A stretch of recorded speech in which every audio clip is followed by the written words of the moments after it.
Les bendiga, mis hermanos hermanos. Les saluda el doctor Adrián Ángel de la Universidad Dayspring Theological University, la Universidad Teológica de Dayspring. Estamos cubriendo el curso de exégesis del Nuevo Testamento. En este curso pueden comunicarse con nosotros en los números que están en pantalla o también al sitio web de la universidad www.dtuniversity.org. Vamos a empezar en la página 6.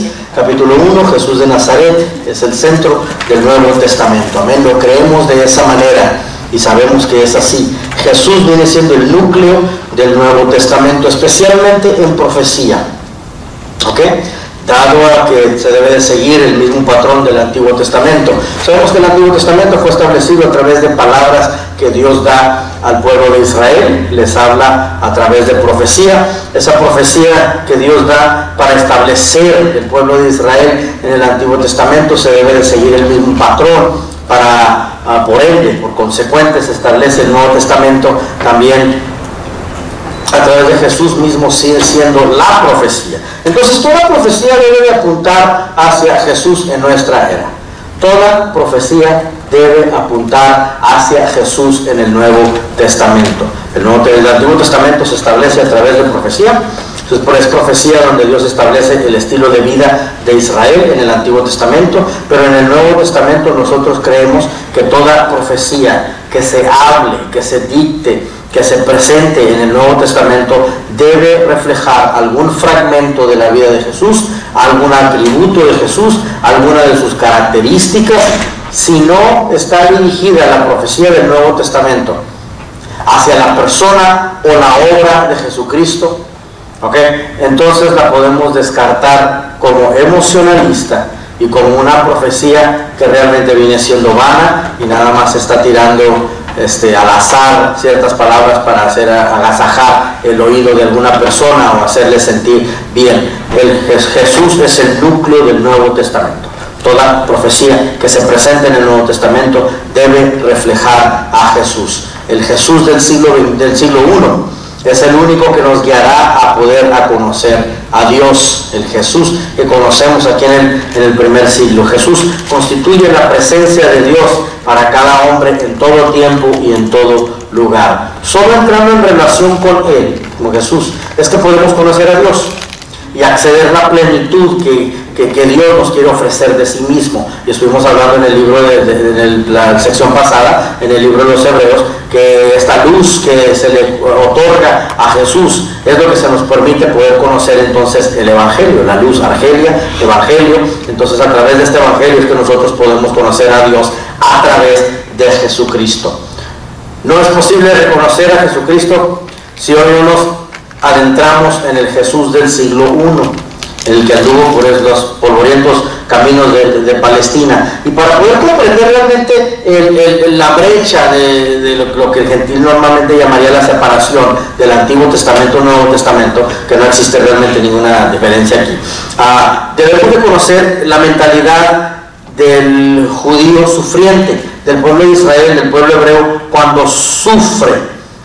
¿Cómo es de que sufre? Vámonos a página 7 y empezamos a estudiar ahí sobre el exilio. El exilio o diáspora, pueden anotar ahí por favor estas frases en sus notas. La diáspora, viene siendo una dispersión involuntaria de la tierra nativa. El pueblo de Israel no ha sido el único que ha sufrido estos exilios. Existen algunos otros ejemplos históricos muy eminentes a los cuales hacemos referencia cuando hablamos de exilios. Existe, por ejemplo, la expulsión de los judíos de Judea a Babilonia, o también se les llevó a Asiria. También los griegos huyen después de la caída de Constantinopla, cuando Constantinopla llega y Constantino llega y determina que va a salirse de Roma y va a irse a otra ciudad, Constantino, y va a crear una ciudad totalmente cristiana, Constantinopla. Entonces él crea ahí la catedral que se llama Sofía. Pues esa catedral Sofía ahora es utilizada por musulmanes, es donde está ahora la ciudad de Istambul, en Turquía. Esa antes era la Constantinopla, entonces ahí se hace un templo muy eminente. Cuando cae Constantinopla, cuando cae Constantino, el cristianismo en esa zona, los griegos salen huyendo. Salen huyendo de Constantinopla, dado a la conquista musulmana que surge en esa ciudad, ahora llamada Estambul, en la ciudad, en el país de Turquía. Los esclavos africanos, cuando salen los esclavos africanos hacia Europa o hacia América, ahí ese también es un exilio, dado a que es una dispersión involuntaria. Los chinos corren hacia Sudasia, dado a la opresión comunista que está surgiendo en el norte de Asia, entonces ellos se sienten que tienen que correr a Sudasia, altamente mencionada en la Biblia como Asia Menor. Muy bien, los irlandeses salen por hambruna, los irlandeses salen de Irlanda también por hambruna. Entonces han existido diversos exilios, diversas dispersaciones involuntarias, dado a diferentes condiciones. Pero el pueblo de Israel sufre un exilio que se llama los cautiverios hebreos en Mesopotamia. Es como se llama, los cautiverios hebreos en Mesopotamia. Anoten esta notita por ahí, por favor. Existe un cautiverio israelita hacia Asiria, que viene siendo los que viven hacia el norte de Tierra Santa. ¿Ok? Cautiverio israelita a Asiria. Los habitantes del norteño reinado de Israel, conocieron este exilio cuando caen en manos asirias y se los llevan deportados a Nínive, perdiendo luego el rastro de 10 tribus norteñas, ahí 10 tribus de israelitas. Entonces se los llevan a Asiria, a la ciudad de Nínive, se los llevan involuntariamente. Los que viven en el sur del reinado de Israel, también conocido en ese entonces como el reinado de Judá, los que viven hacia el sur se los llevan a Babilonia. Este viene siendo entonces se los llevan a Babilonia, cuando se los llevan aquí hacia el exilio de Babilonia, los tienen ahí. Anoten estas notitas por favor por ahí. Las fuentes principales que tenemos nosotros en nuestras Biblias viene siendo el segundo libro de Crónicas y el segundo libro de Reyes. Estas son las fuentes principales donde nosotros conocemos de estos exilios. Finalizando el exilio, Dante lo narra aquí. Comienza el exilio en el libro de Esdras. El libro de Esdras en sus Biblias es donde comienza el exilio, pero es más ampliamente explicado en el segundo libro de Crónicas y el segundo libro de Reyes en sus Biblias. Ahora, tenemos profetas como Nehemías, Jeremías y Ezequiel, que hablan durante el exilio. Una vez más, Nehemías, Jeremías y Ezequiel son profetas que hablan al pueblo de Israel para que establezca su estilo de vida. Sabemos que ese es el propósito de la profecía, es que el pueblo de Israel estableciera un estilo de vida bajo el cual ellos podían ser bendecidos si obedecían a la ley que Dios les estaba mandando. Pero los profetas Ageo y Zacarías ya empiezan a profetizar cuando ya están ellos de regreso a su tierra, cuando está de regreso el pueblo de Israel hacia su tierra. El libro de Ageo y Zacarías son profetas que ya están hablando en el periodo cuando Israel ya está regresando a su propia tierra. Salmos ofrece el regocijo de ese regreso, del regreso del exilio. Hay un libro en la Biblia que se llama Lamentaciones. ¿Por qué creen que se llama Lamentaciones?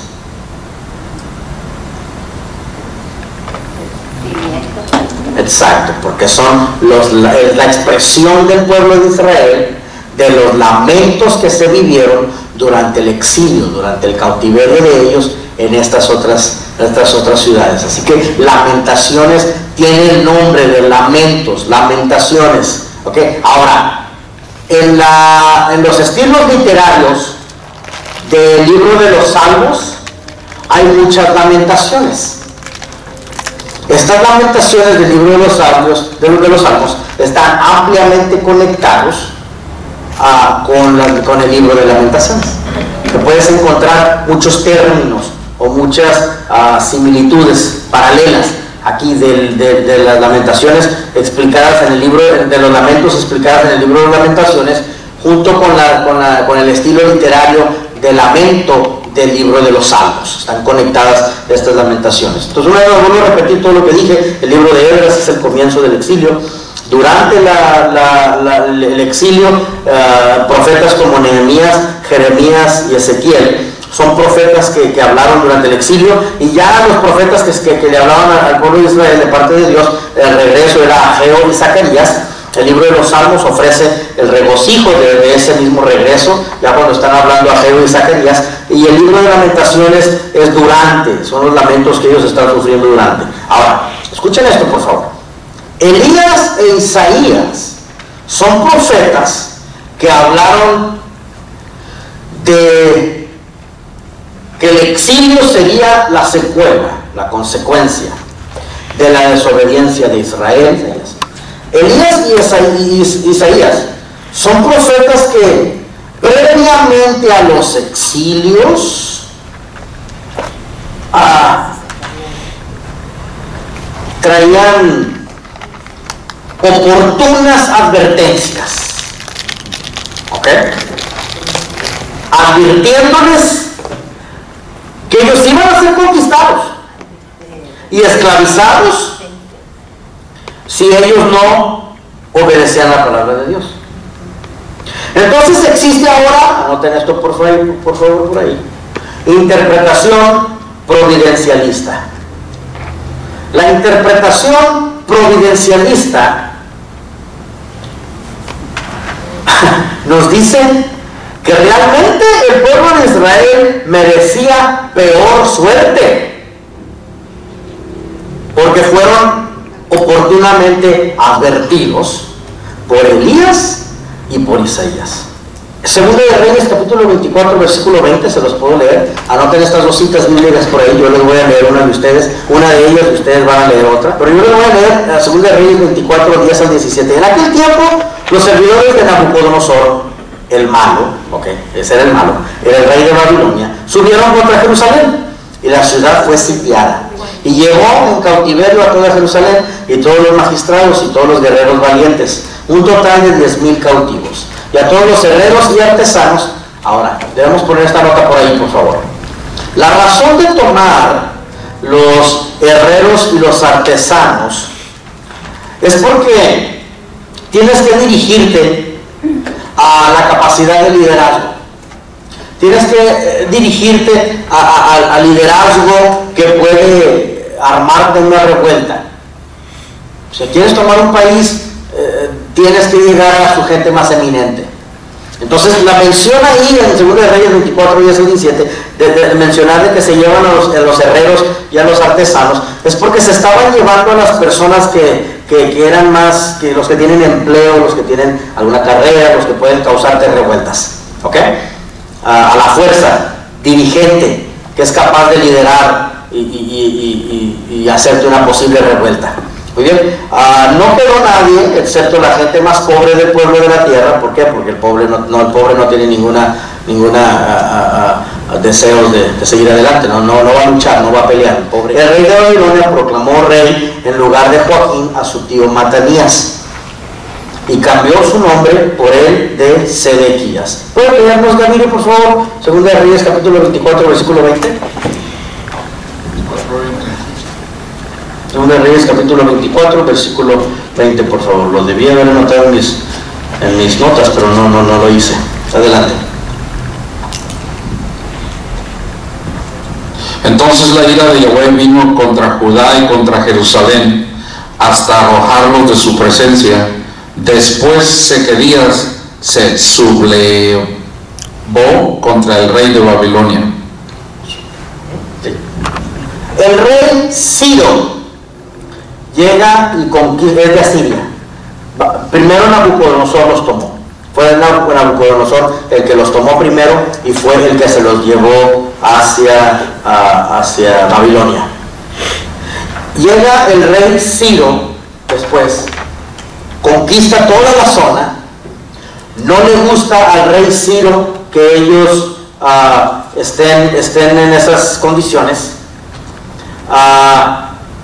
Le gana aún al territorio babilónico, conquista sobre el rey que estaba ya después de Nabucodonosor, y les dice al pueblo de Israel: pues ustedes no tienen por qué estar fuera de su pueblo, no tienen por qué estar fuera de su ciudad, así que les permite tener su regreso hacia Jerusalén. Pero como entonces ya tienes, escucha esto, asirios, babilónicos, judíos, griegos y romanos, todos mezclados en todas estas ciudades, ¿cómo vas a manejar un gobierno? ¿Cómo vas a gobernar diferentes culturas? ¿Cómo vas a gobernar a un pueblo de Israel que ya no es meramente puro ante Jehová porque ya han adoptado el paganismo de otras culturas? ¿Ok? Entonces es toda una arte, es toda una complicación para los gobernadores en ese entonces, los gobernantes de ese entonces, poder manejar la independencia nacional. ¿Hasta qué grado le vas a dar a los hebreos su independencia? Es trauma para ellos que perdieron su independencia, van regresando a Jerusalén. Entonces, cuando ellos van regresando a Jerusalén, en todo este terremoto de sentimientos que están viviendo, así es como ellos empiezan a incubar sus esperanzas mesiánicas, que alguien llegará milagrosamente a cambiar las circunstancias de los golpes que ellos habían vivido en el exilio. Ellos empiezan a incubar las primeras esperanzas mesiánicas, de decir: tiene que haber quien venga a golpear a nuestros opresores. Ya estamos entendiendo cómo se inicia el mensaje del Nuevo Testamento.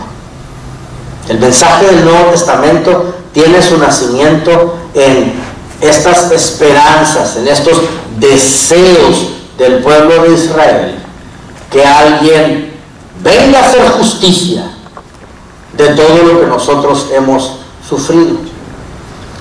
Ahora, llega Mateo con su mensaje, diciéndoles: Dios sí viene a traer estatutos,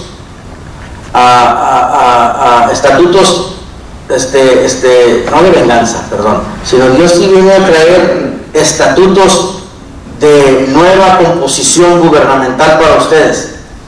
¿Ok? Anoten esto por favor por ahí. Se fija bajo el rey persa de Persia, el rey Ciro, se le llamaba Ciro el Grande, cuando él conquistó Babilonia, destruyó todo el imperio de Babilonia, autorizando el regreso de los hebreos hacia la tierra de Israel. Les fija a ellos un estatuto semi-autónomo, también conocido como el estatuto semi-independiente. ¿Por qué están los semis ahí?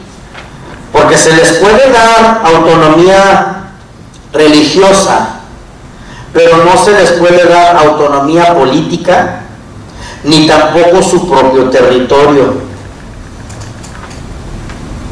Al regresar entonces, ellos le piden al rey Ciro: mira, antes teníamos una estructura donde nosotros servíamos a nuestro Dios a través de el tabernáculo, ¿ok? Y es como si el rey Ciro les hubiera preguntado: no hay problema, está bien, adoren a su Dios. ¿Dónde está el tabernáculo? No, pues ya lo perdimos. Ya lo perdimos. ¿Dónde se quedó? Pues quién sabe, se quedó en pedazos allá en tierras esclavas. Ok, no hay problema. Entonces reconstruyen Zorobabel con Z, Zorobabel, que es nieto de Joaquín, el líder de los judíos exiliados, cuando retornan ya de Babilonia.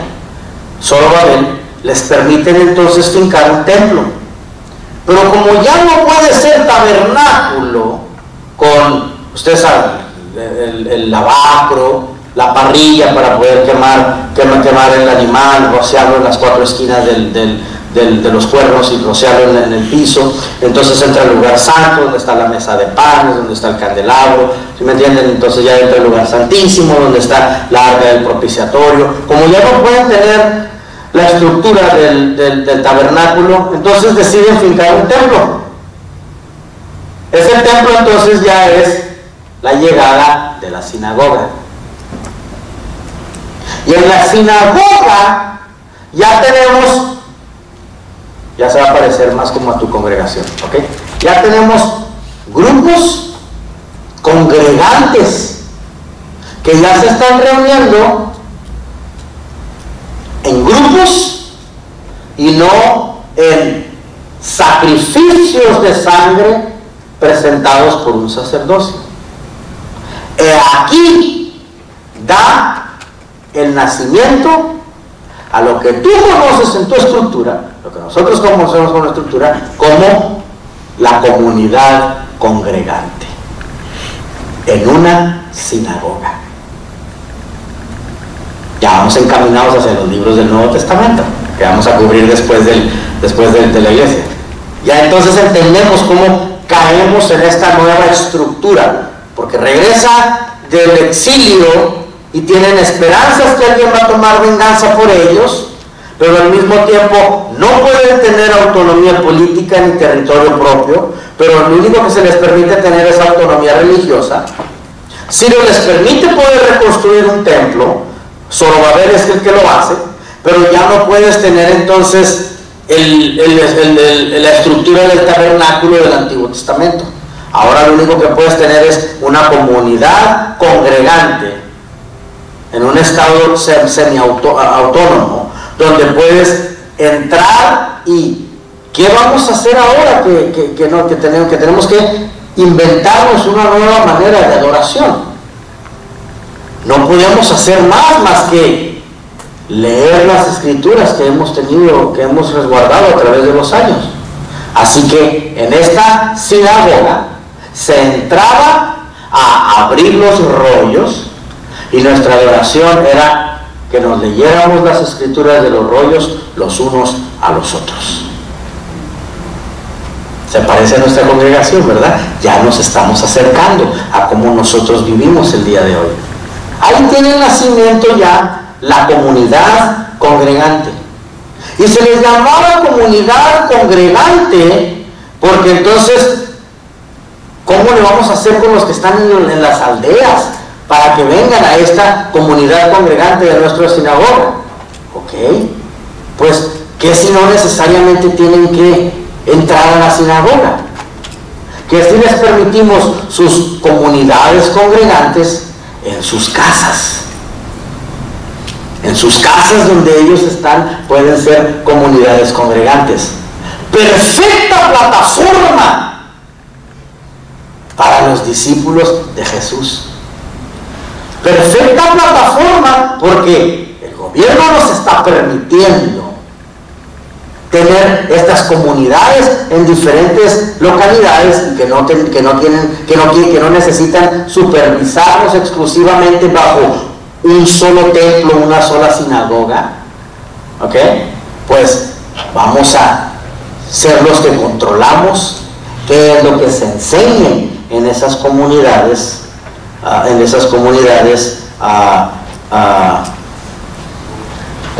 exactamente, en esas comunidades congregantes donde se están reunidos. Son tres grupos los que principalmente dominaban la era. Si quieres anotarlo por ahí, ya tú determinas si quieres anotarlo. Vienen siendo los persas, los griegos y los romanos. Son los tres grupos que dominaban aquí.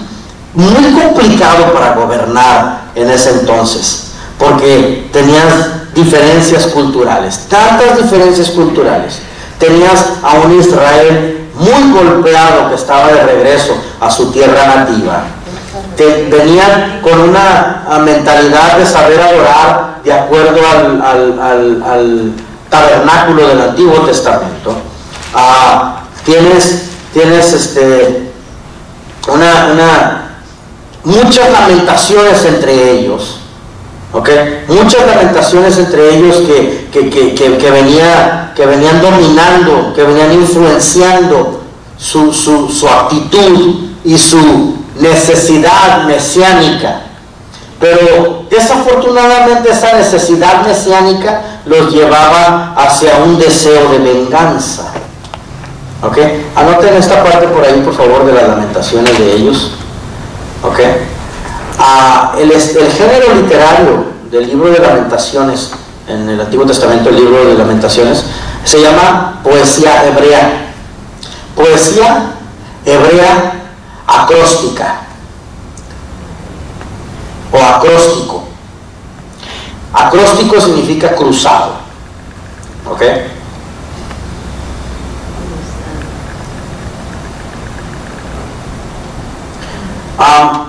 La razón por qué tienen lamentaciones cruzadas es porque Dios dice algo en el libro de Lamentaciones y el pueblo de Israel dice algo en el pueblo de Lamentaciones. Así que es como una conversación entre Dios y el pueblo de Israel.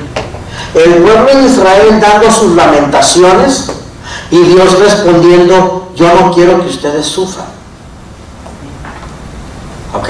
Ahora, Dios les enseña en el libro de Lamentaciones que desobedecer a Dios provoca desastre. Es el mensaje central del libro de Lamentaciones. Y también Dios les dice: ustedes se creen que están sufriendo, pero quiero hacerles ver que cuando ustedes, como mi pueblo elegido, han sufrido, yo sufro juntamente con ustedes. Pero yo no sufro por las razones que ustedes están sufriendo, que han sido conquistados por enemigos. Mi sufrimiento es todavía más mayor. Y mi sufrimiento es verlos sufrir a ustedes por no haberme obedecido. Muy interesante. Entonces tenemos una conversación acróstica, donde ellos se quejan, Dios responde. Ellos dicen: yo sufrí, y Dios dice: estoy contigo, sufro juntamente contigo. Pero ellos nos han golpeado. Sí, pero te han golpeado por tu misma desobediencia a lo que yo te dije. Entonces es una conversación de aquí para allá, una conversación, una literatura acróstica en el libro de Lamentaciones. Al regresar ellos del exilio, al regresar ellos del exilio a su tierra nativa, ¿ok? Ellos continúan esta relación hacia Dios. Página 8, más arriba. Entonces ellos están leyendo ya en su nueva comunidad congregante. ¿Qué es lo que ellos leen? Como ya no pueden acudir al templo para realizar sacrificios, Israel será una comunidad congregada en torno al santuario. ¿Ya lo están viendo todos conmigo ahí? ¿Ok? Perfecto. Entonces ellos ya en esa comunidad están leyendo principalmente el Pentateuco, conocido también, anótenlo por ahí por favor, conocido también como el Tanaj, T-A-N-A-J. Pentateuco significa 5 rollos. ¿Ok? Pente, 5 rollos, que es Génesis, Éxodo, Levítico, Números y Deuteronomio. El libro del Tanaj, cuando lo mencionas de esa manera, el libro del Tanaj, entonces solo en su nombre comprendes qué es lo que significa. Y significa desde la creación del universo hasta la muerte de nuestro legislador. ¿Cuál es el legislador del Pentateuco? Moisés, exactamente. Moisés. La mayoría de los judíos salen fuera. La mayoría de los judíos no se quedan. Al regresar a la tierra de Jerusalén, no se quedan ahí. Se salen a estas comunidades hacia afuera para expandirse un poco. ¿Ok? Pero hay una mentalidad todavía en ellos que permanece, aún los que salen fuera. Y es: estamos en espera de un reinado de Dios que viene a traer justicia, porque fuimos oprimidos por los imperios. Entonces ellos están en espera de un Dios venidero que va a venir a traer venganza para ellos. Si ven en página 8 más abajo, donde dice Isaías capítulo 11, versículo 1 al 9, a eso se le llama el vástago de Isaí. Vámonos para allá todos, por favor. Vámonos a Isaías capítulo 11, versículo 1 al 9. Saldrá una vara del tronco de Isaí, ábranlo por favor, y un vástago retoñará de sus raíces. Y reposará sobre él el espíritu de Jehová, el espíritu de sabiduría y de inteligencia, espíritu de consejo y de poder, espíritu de conocimiento y temor de Jehová. ¿Okay? Está hablando del Mesías. Ese versículo 2, vamos a leerlo porque están muchas claves escondidas ahí en Isaías capítulo 11, versículo 1 al 9.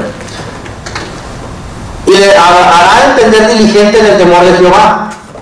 No juzgará según la vista de sus ojos, ni arguirá por lo que oigan sus oídos. ¿Okay? Arguirá significa alegar razones. ¿Okay?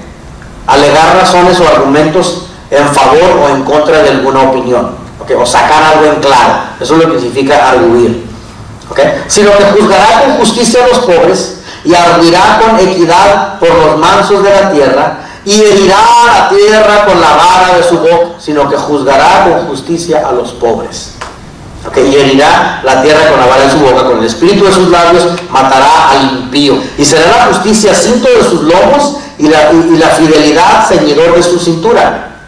Morará el lobo con el cordero. Ya de aquí en adelante está hablando sobre el cielo, está hablando sobre el periodo, la esperanza de la iglesia, la esperanza de la vida eterna. Morará el lobo con el cordero y el leopardo en el cabrito se acostará, el becerro y el león y la bestia doméstica andarán juntos, y un niño los pastoreará, la vaca y la osa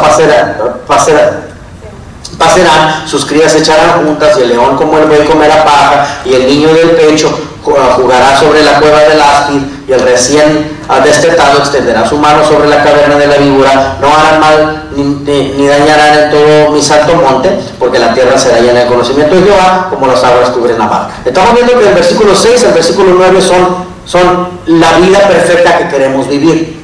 O sea, ellos tienen esperanza de cómo va a ser el cierre después del arrebatamiento, del versículo 6 al versículo 9. ¿Okay? Pero lo importante está aquí, el inicio. Primer versículo: saldrá una vara del tronco de Isaí y un vástago retoñará de sus raíces. ¿Quién es Isaí? ¿Ah? El papá de David. ¿Y qué sale de David? Jesús. ¿Cómo es posible que no lo vean? Que sí recibieron Mesías. Ellos mismos lo dicen en su profecía, lo hablan, ellos mismos lo escribieron. Saldrá una vara del tronco de Isaí y un vástago retoñará de sus raíces. Y de Isaí salió David, y de David viene Jesús el Mesías. Oye, tú conoces más de genealogía que nosotros, ¿cómo tú no lo pudiste ver? ¿Verdad? Y un vástago retoñará de sus raíces.